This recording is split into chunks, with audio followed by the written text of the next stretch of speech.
Voilà, gloire à Dieu. Bonsoir tout le monde. J'ai été chargé d'annoncer la parole de Dieu ce soir. Et je suis dans la joie d'annoncer la parole de Dieu. Voilà, j'aimerais vous parler d'un homme. Je voudrais rentrer dans le message rapidement. Vous savez, cet homme, il m'a interpellé. Il m'a interpellé dans son histoire fortement.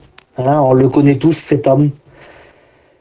Mais j'ai lu un psaume récemment. Et puis je me suis dit, il va falloir que je prépare un message. Je me suis mis en prière pour ce message. Parce que ça a touché mon cœur. J'ai lu un psaume et puis en lisant ce psaume-là, vous allez vite s'en apercevoir de quel homme que je veux parler. Cet homme-là, il a été extraordinaire.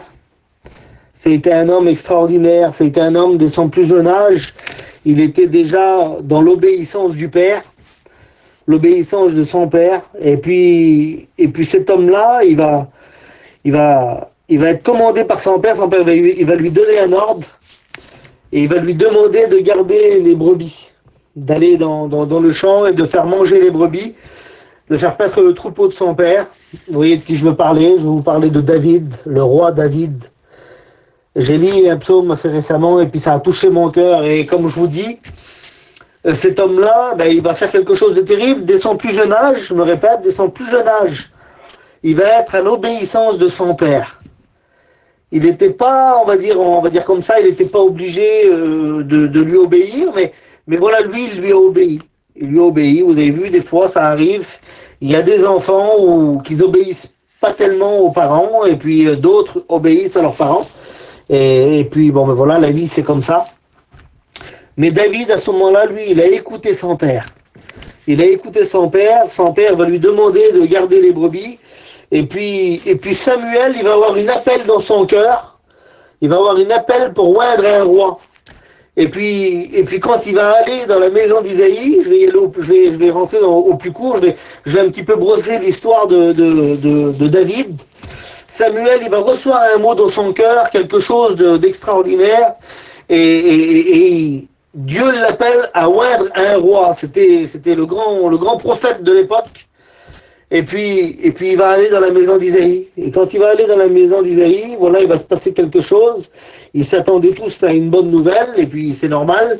Un prophète, quand il vient, soit il annonce des bonnes nouvelles ou des mauvaises, mais quand un prophète il vient, on veut surtout des bonnes nouvelles. Et puis tout le peuple était comme ça, en réalité, mais lui va se diriger dans la maison d'Isaïe.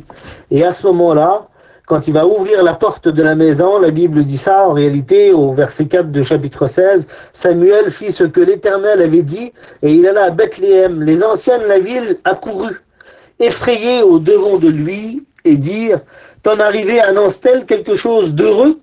Il répondit, oui. Je viens pour offrir un sacrifice à l'Éternel.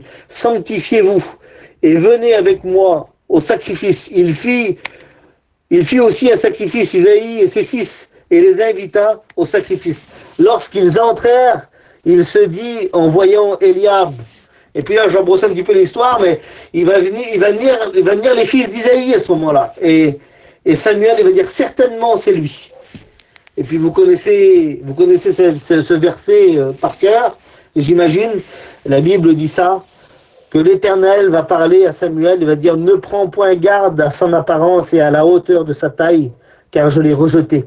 L'Éternel ne considère pas ce que l'homme considère, l'homme regarde ce qui frappe les yeux, mais l'Éternel regarde au cœur. Alléluia.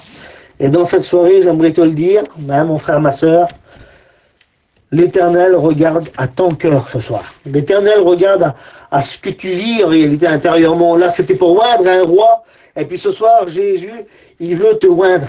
Il veut te bénir, il veut prendre soin de toi ce soir, alléluia. Et là, il va se passer quelque chose, je vais continuer dans le message, il va se passer quelque chose, il va faire passer ses fils. Et à un moment donné, Samuel il va dire, avant de s'en aller, il va dire, sont là tous tes fils? Et il répondit, il reste encore le plus jeune, mais il fait paître les brebis. Alors Samuel dit à Isaïe, envoie-le chercher, car nous ne lassons pas avant qu'il soit venu ici. Et Isaïe va envoyer chercher David à ce moment-là. Mais David, lui, il était à l'obéissance du Père, je vous le rappelle dans cette soirée. Il était à l'obéissance du Père. Donc, dans l'obéissance du Père de David, à ce moment-là, il faisait manger les brebis, il prenait soin des brebis, et puis il y avait des fois des complications en gardant les brebis, parce que des fois, il y avait des ravisseurs, il y avait des loups, il y avait beaucoup de choses. Mais lui, il était à l'obéissance du Père, et il prenait soin des brebis. Dans ces moments-là, on pourrait dire que c'est le lieu secret. On pourrait dire que c'est le lieu secret. Et ce soir, en réalité, Dieu veut que nous soyons à l'obéissance du Père, de notre Père céleste. Alléluia. Ce soir, Dieu voudrait que tu sois à l'obéissance. Dieu t'appelle à aller dans le lieu secret. Comment alors?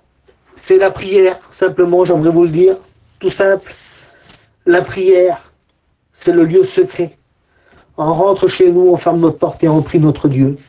Et à ce moment-là, nous sommes les personnes, nous sommes comme David à ce moment-là. Nous sommes les personnes qui gardent les brebis. Comment on garde les brebis? Oui, nous gardons les brebis par la prière, alléluia. Parce que nous sommes ce soir ici présents, et je sais qu'il y a beaucoup de prières sur ce groupe, que Dieu soit béni pour ce groupe. Il y a beaucoup de prières, il y a beaucoup de femmes qui prient, il y a beaucoup d'hommes qui prient. Et bien dans ce moment-là, j'aimerais vous le dire, frères et sœurs, vous êtes des David. Alléluia. Vous êtes des David, vous êtes des personnes qui est à l'obéissance du Père, vous êtes des personnes qui se mettent en communion avec Dieu. Dans ces moments-là, David avait vécu des grandes choses, il a écrit la plupart des psaumes, il était là en communion avec le Seigneur, c'est un homme béni, David, à ce moment-là. Et puis dans la suite, la Bible elle dit, parce que à un moment donné, quand il va venir, David, dans la maison de son père, il y a Samuel qui est là, et puis il va le oindre pour roi. Et quand il va le oindre pour roi, la Bible dit que il va le oindre, il dit, il le oignit au milieu de ses frères. L'Esprit de l'Éternel saisit David à partir de ce jour et dans la suite. C'est-à-dire que David, à ce moment-là, il avait été béni, il avait été oint pour être roi, maintenant, ce jour même, et dans la suite, parce que il y avait une vie de Dieu, quelle beauté Seigneur. Il y avait une vie de Dieu, et dans ce moment-là, David, il aurait pu dire, j'ai écouté un homme dire ça un jour, et puis ça m'avait fait du bien, et puis c'est une vérité. David, à ce moment-là, il avait été oint pour être roi, c'est le plus jeune de ses frères. Il aurait pu s'enorgueillir en disant, moi je suis l'homme béni, moi aujourd'hui je vais porter des vêtements de royauté, je vais commander, je vais être votre roi à tous. Il aurait pu dire ça. L'orgueil, elle aurait pu lui monter à la tête en réalité par rapport à ça. Mais vous savez ce qu'il va faire? La Bible me dit qu'il va retourner garder les brebis. Quelle beauté! Au lieu de s'enorgueillir, au lieu de faire droit de son pouvoir, parce qu'il avait été loin pour être droit devant ses frères, il aurait pu user de son pouvoir au niveau de ses frères et tout ça. Non, il n'a pas usé du pouvoir. Il a usé en réalité d'humilité. Quelle beauté, Seigneur. Il a usé d'humilité. Il est parti à l'obéissance du Père encore.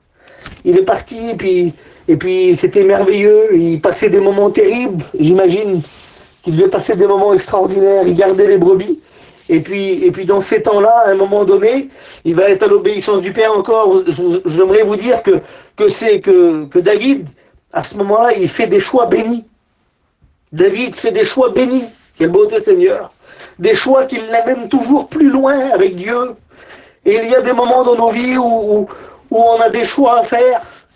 Et on connaît, on n'est pas bête en réalité. Hein. Notre peuple n'est pas bête du tout. On sait ce qui est bien et ce qui n'est pas bien. On sait ce qui va nous coûter ou ce qui ne va pas nous coûter. On connaît le désir de notre chair ou le désir que Dieu voudrait qu'on fasse. Nous avons un choix qui est devant nous. Nous avons le choix d'avancer vers Dieu, d'avancer dans la lumière, d'avancer dans notre témoignage et dans ce que Dieu a pour nous. Ou nous avons le choix de travailler pour la chair. Nous avons le choix de satisfaire notre chair, nos désirs en réalité. Et puis ben ça va jouer dans la balance. Mais David, à ce moment-là, lui, il faisait les bons choix, alléluia. Et il va encore être à l'obéissance du Père, parce qu'à un moment donné, son Père, il va venir vers lui, puis il va lui dire comme ça, il va lui dire, David, tes frères, ils ont faim là-bas, ils sont en guerre, ils sont à la guerre, et puis ils ont faim, va leur apporter du manger, et puis va leur demander des nouvelles. Et puis David va obéir au Père. Il va aller. Et quand il va aller, la Bible dit ça, en réalité, vous connaissez les textes par cœur de David et Goliath. Lorsqu'il eut entendu les paroles prononcées par David, on le répéta devant Saül, parce que Saül, il était là, il est venu vers ses frères, il leur a apporté de la nourriture, et puis il a pris des nouvelles de ses frères, mais voilà, il y avait un géant qui se nomme Goliath, c'était un Philistin. Et puis à ce moment-là, le peuple avait peur de lui. Le peuple était, en réalité, il était dans l'impossibilité de faire quoi que ce soit. Le peuple était arrêté, il ne pouvait plus combattre, il était trop fort, il était trop grand. Et il y avait une terreur qui s'emparait d'eux par les paroles qu'il prononçait Goliath. Il faisait peur à tout le monde à ce moment-là. Mais David avait vécu des moments bénis avec Dieu. David avait vécu des moments forts avec son Dieu, avec son Seigneur. Et à ce moment-là, quand il va écouter ça, il va se porter garant. Il va dire, moi, je vais aller combattre. Et puis dans ce moment-là, donc il va se passer quelque chose de terrible. C'est que à un moment donné, David, il est devant Samuel, devant Saül. Et puis ils vont discuter ensemble. Et Saül, il va dire à David, tu ne peux pas aller te battre avec ce Philistin, car tu es un enfant et il est un homme de guerre dès sa jeunesse. En réalité, Saül, il est en train de piquer David un peu là. Il est en train de lui dire que c'est un petit jeune, qu'il ne peut pas combattre, c'est pas possible. Et puis logiquement parlé, c'était vrai. Et puis des fois, ben, toi tu te trouves dans des situations où c'est logique, tu peux pas combattre, c'est fini, t'as mis le pied à terre et puis c'est terminé, il n'y a plus rien à faire. Tu te trouves des fois dans cette situation-là. Mais David se rappela les bénédictions de l'Éternel, alléluia. Et ce soir, il faudrait que tu te rappelles les bénédictions de l'Éternel, les moments où tu as été fort, les moments où tu as été vaillant pour le Seigneur, les moments où Dieu s'est saisi de toi et puis qu'il t'a armé au combat et où t'as vaincu, où t'as pris la victoire. Rappelle-toi des victoires de l'Éternel qui a opéré en toi. Et dans ce moment-là, il va se passer quelque chose. David va lui rappeler, va lui faire prendre connaissance de ce qu'il vivait quand il était seul, quand il était dans le lieu secret, quand il était en train de garder les brebis. Vous savez ce qu'il dit, David? David, il va dire ça. Il va dire, David dit à Saül, ton serviteur faisait paître les brebis de son père, et quand un lion ou un ours venait enlever une du troupeau, je courais après lui. Je le frappais et j'arrachais la brebis de sa gueule. Il se dressait contre moi. Je le saisissais par la gorge et je le frappais et je le tuais. Et puis j'aimerais te le dire, dans les moments qu'il est en train de parler David, ben c'est les moments que nous avons quand nous sommes dans la prière. Vous savez, quand nous sommes dans la prière et que nous savons qu'il y a des choses qui ne vont pas. Vous savez, quand on prie, des fois, ben on dit souvent, ben bénis un tel parce qu'un tel fait de la dépression, bénis un tel parce que lui il est à l'hôpital, il est malade, bénis un tel parce que son foyer ne va pas, le diable a pris ses enfants sont dans la drogue, dans la misère, dans la souffrance, ses enfants sont partis de chez eux et ils peuvent plus revenir et tout est compliqué, tout est là. Eh bien nous nous mettons dans la prière, alléluia, quelle beauté Seigneur. Et nous sommes des David ce soir, alléluia.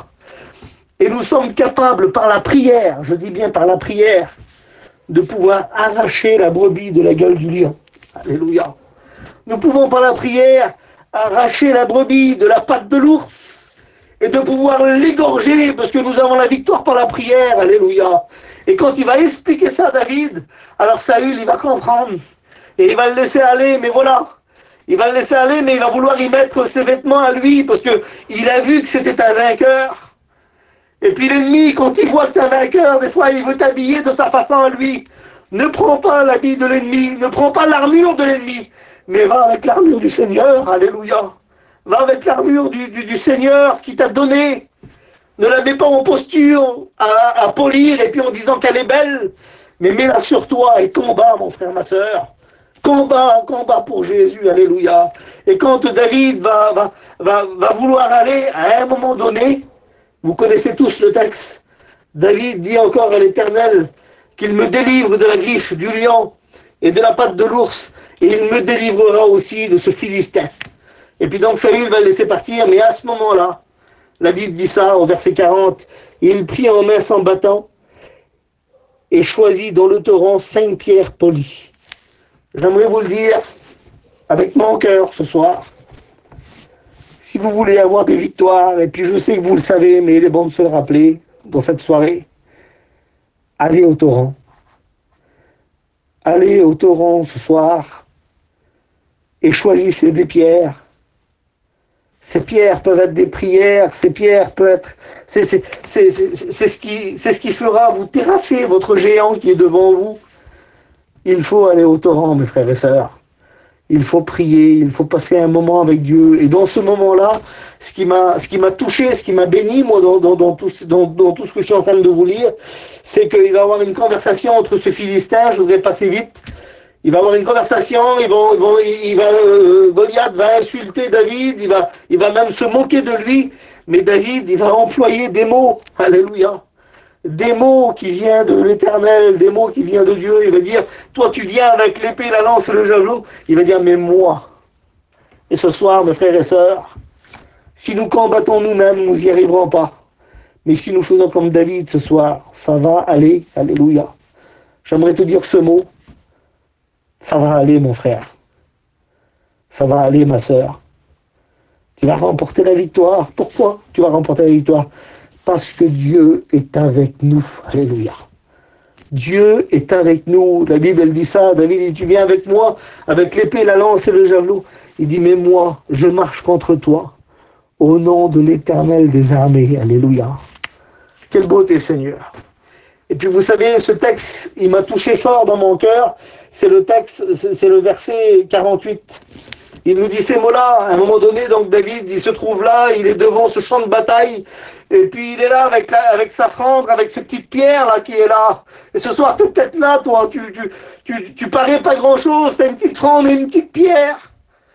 Et puis tu es sur le champ de bataille et devant toi, il y a ce grand géant là. En réalité, c'est pour toi un obstacle terrible. C'est pour toi une voie sans issue, c'est pas possible que tu puisses y passer. Mais voilà, tu as ta petite pierre, tu as ta petite fronde, alléluia. Mais tu viens au nom de l'Éternel. Et c'est ça qui est important, alléluia. Et la Bible me dit ça, et c'est ce que nous devons faire, frères et sœurs. La Bible, elle dit, aussitôt que le Philistin se mit en mouvement pour marcher au devant de David, David courut sur le Philistin, sur le champ de bataille, à la rencontre du Philistin. Il mit la main dans sa gémisière, il prit une pierre et la lança avec sa fronde. Il frappa le Philistin au front. Et la pierre s'enfonça dans le front du Philistin qui tomba le visage contre terre. Ainsi, avec une fronde et une pierre, David fut plus fort que le Philistin. Alléluia. Il le terrassa, il lui ôta la vie sans avoir d'épée à la main. Que Dieu soit béni. Vous savez ce qui me fait penser ce texte-là, et c'est la pensée que Dieu a mis sur mon cœur. J'aimerais vous le dire dans la simplicité. La Bible, elle dit ça au verset 48. Aussitôt que le Philistin se mit en mouvement. Voilà le mot qui a touché mon cœur. Vous savez pourquoi il a touché mon cœur, ce verset? Parce que David n'a pas attendu que le Philistin brandisse sa lance pour pouvoir le tuer. Il s'est à peine mis en mouvement que David il va courir à sa rencontre pour le tuer. Et j'aimerais vous le dire avec l'Esprit de Dieu, parce que je ressens la présence de Dieu ce soir. J'aimerais vous le dire. Ne laissez pas à l'ennemi le mouvement d'aller vers vous. La Bible dit ça, que le Philistin, il va s'avancer petit à petit vers David. Petit à petit, il essaye de venir l'ennemi, puis il veut nous terrasser. Mais la Bible me dit que David ne l'a pas laissé bouger en réalité. Dès qu'il s'est mis en mouvement, David, il va courir vers lui. Et il va le terrasser, il va le tuer avec la pierre. Alléluia. Ben, j'aimerais vous le dire ce soir, ne laissons pas l'ennemi bouger dans nos vies. Bouger des choses, bien que ça arrive souvent, mais vous avez vu des fois, on peut dire un petit mot à quelqu'un, quelqu'un vient vers vous, puis il vous dit un petit mot. Et puis dans ce petit mot-là, il vous a blessé. Et comme il vous a blessé, même des fois avec des vérités, avec des choses qui sont pas bonnes, il est venu, puis il vous a fait mal. Cette personne vous a fait mal. Un coup de téléphone qui vous a fait mal. Peu importe la situation, mais il y a des choses qui vous font mal. Il y a des choses qui me font mal à moi. Eh bien, dans ce moment-là, ne laissons pas grandir le mal qu'il y a dans nos cœurs, mais allons vers Jésus. Allons au torrent ce soir. Allons nous prosterner, allons nous mettre à genoux, mettons la main dans l'eau, alléluia. Mettons la main dans le torrent, saisissons des pierres, et allons au combat. Que Dieu soit béni. Que Dieu soit béni. Alors vous savez, je relate l'histoire de David, et David, à un moment donné dans sa vie, il va dire ça, ça y est, j'ai terminé. On m'accorde encore 5 minutes et puis j'ai terminé. David va écrire un psaume. Vous savez, David, il a fait des choix merveilleux. Je suis en train de vous expliquer en réalité les exploits de David. Et à un moment donné de sa vie, il va écrire un psaume. C'est le psaume 51. La Bible me dit ces mots. Il va dire ça. Ô Dieu, aie pitié de moi dans ta bonté. Selon ta grande miséricorde, efface mes transgressions. Lave-moi complètement de mon iniquité et purifie-moi de mon péché, car je reconnais mes transgressions. Et mon péché est constamment devant moi. J'ai péché contre toi seul. J'ai péché contre toi seul et j'ai fait ce qui est mal à tes yeux, en sorte que tu seras juste dans ta sentence, sans reproche dans ton jugement. Voici, je suis né dans l'iniquité, et ma mère m'a conçu dans le péché, mais tu veux que la vérité soit au fond de mon cœur. Fais donc pénétrer la sagesse au-dedans de moi. Purifie-moi avec l'hysope, et je serai pur. Lave-moi, et je serai plus blanc que la neige. Annonce-moi l'allégresse et la joie, et les os que tu as brisés se réjouiront. Détourne ton regard de mes péchés, efface toutes mes iniquités. Ô Dieu, crée en moi un cœur pur, et renouvelle en moi un esprit bien disposé. Ne me rejette pas loin de ta face, ne me retire pas ton Saint-Esprit. Rends-moi la joie de ton salut. Alléluia. Voilà qu'est-ce qu'il va dire David. Alors quand j'ai lu ce verset, je comprends par rapport à la situation qu'il a pris, mais vous savez, pour arriver à cette situation-là, pour arriver à dire Seigneur, mon Dieu, aie pitié de moi dans ta grande bonté, pour arriver à ce désespoir, pour arriver à ce qu'il avait fait à ce moment-là. Vous savez ce qui s'est passé? David a fait un mauvais choix. Dans le deuxième livre de Samuel, au chapitre 11, à un moment donné, la Bible dit que les rois, ils étaient là, et David, il était là, lui, et puis il y avait des guerres, il y avait des batailles, il y avait des combats. Mais David, la Bible me dit qu'il va rester dans sa maison, dans son palais. Il ne va pas aller au combat. Et ça, c'est un mauvais choix. Ce soir, j'aimerais te le dire, si des fois tu veux déposer les armes, si des fois tu dis, ben moi, tiens, je vais un petit peu me reposer. Je voudrais te le dire, tu fais la plus grande erreur de ta vie, mon frère, ma soeur. Le choix, le bon choix, c'est de se saisir des armes et de combattre. Parce que la Bible me dit que Dieu renouvelle nos forces chaque matin. Et puis j'aimerais te le dire, lui il avait fait le mauvais choix, et il est resté chez lui, et il s'est promené dans son palais, et quand il s'est promené dans ce palais, il s'est passé quelque chose. Il y a quelque chose qui l'a attiré, et cette chose l'a attiré tellement qu'il l'a fait pécher, et j'aimerais te le dire, l'ennemi, si tu te reposes sur tes lauriers, mon frère, ma soeur, si tu te reposes sur tes lauriers, si tu te reposes chez toi, et puis que tu veux un petit peu de repos, ben laisse-moi te dire que l'ennemi, lui, il ne se repose jamais. Il veut toujours te terrasser, il est toujours là, et puis il veut briser ta vie en réalité.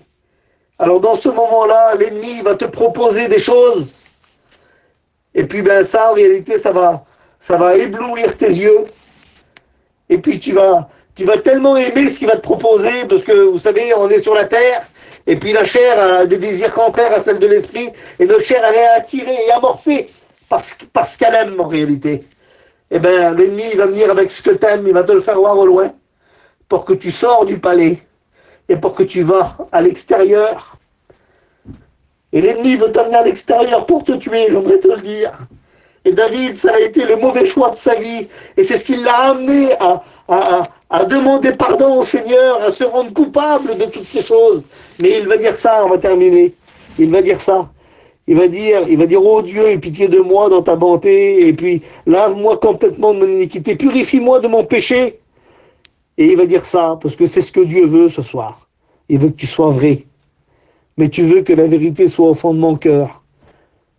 Dieu veut que tu sois vrai. Et là, il a compris David. Il va dire, oh Dieu, crée en moi un cœur pur et renouvelle en moi un esprit bien disposé. Il va dire, ne me rejette pas loin de ta face. Et il va dire un mot qui est très important, c'est celui-ci. Ne me retire pas ton Saint-Esprit. C'est le mot qui est important ce soir encore. J'aimerais te le dire, frères et sœurs. David, il avait compris à ce moment-là que il pouvait se passer de la royauté, il pouvait se passer du palais, il pouvait se passer de ses grandes richesses, il pouvait se passer de tout ce qu'un roi pouvait acquérir à ce moment-là, mais il ne pouvait pas se passer de quelque chose. Il ne pouvait pas se passer du Saint-Esprit. Ne me retire pas ton Esprit Saint. Mais ce soir, j'aimerais te le dire, conserve le Saint-Esprit en toi. Garde-le près de toi. Ne fais rien pour l'attrister. La Bible, elle dit ça, elle dit, n'attristez pas le Saint-Esprit. J'aimerais te le dire dans cette soirée, il est temps que l'Éternel agisse dans nos vies et dans nos cœurs. Alors ce soir, nous sommes là, et nous sommes des David. Nous allons prier le Seigneur, et nous sommes ces personnes qui, quand ils prient, ben, ils enlèvent la brebis de la gueule du lion. Nous sommes des David dans les bons choix, mais David a fait des mauvais choix. Ce soir, j'aimerais te le dire, dans la simplicité, puis en prie le Seigneur, à tes résolutions, le livre de Job va dire, à tes résolutions répondra le succès. Alors ce soir, on prie le Seigneur ensemble, hein, j'aimerais m'arrêter sur ces quelques mots, mais j'aimerais vraiment que tu réalises dans ton cœur qu'il y a un géant devant toi, mais quand on vient au nom de l'Éternel, on peut terrasser le géant, qui nous propulsera dans une bénédiction incroyable. Parce que Dieu a des grandes choses pour nous. La Bible dit qu'il a des projets de paix et non de malheur, afin de nous donner un avenir et de l'espérance. Voilà, on prie le Seigneur ensemble. Seigneur, merci de ton amour et de ta grâce. Viens bénir ton peuple, Seigneur, ce soir. Étends tes mains sur tes serviteurs. Étends tes mains sur les chrétiens et chrétiennes qui est là, Seigneur. Bénis-les, Barodel. Tu connais leurs besoins. Nous avons besoin d'aller vers toi, Seigneur. Nous avons besoin d'être au torrent. Nous avons besoin d'être dans le lieu secret. À l'obéissance de mon Père, je veux aller dans le lieu secret. Et je veux garder les brebis. Je veux, Seigneur, prendre soin de mes frères et sœurs. Parce que les brebis, c'est mes frères et sœurs. C'est mes amis qui sont autour de moi. Je veux prendre soin d'eux, Seigneur. Je veux n'en perdre aucun, Seigneur. Mais Seigneur Dieu, donne-nous la force. Bénis nos cœurs, Seigneur.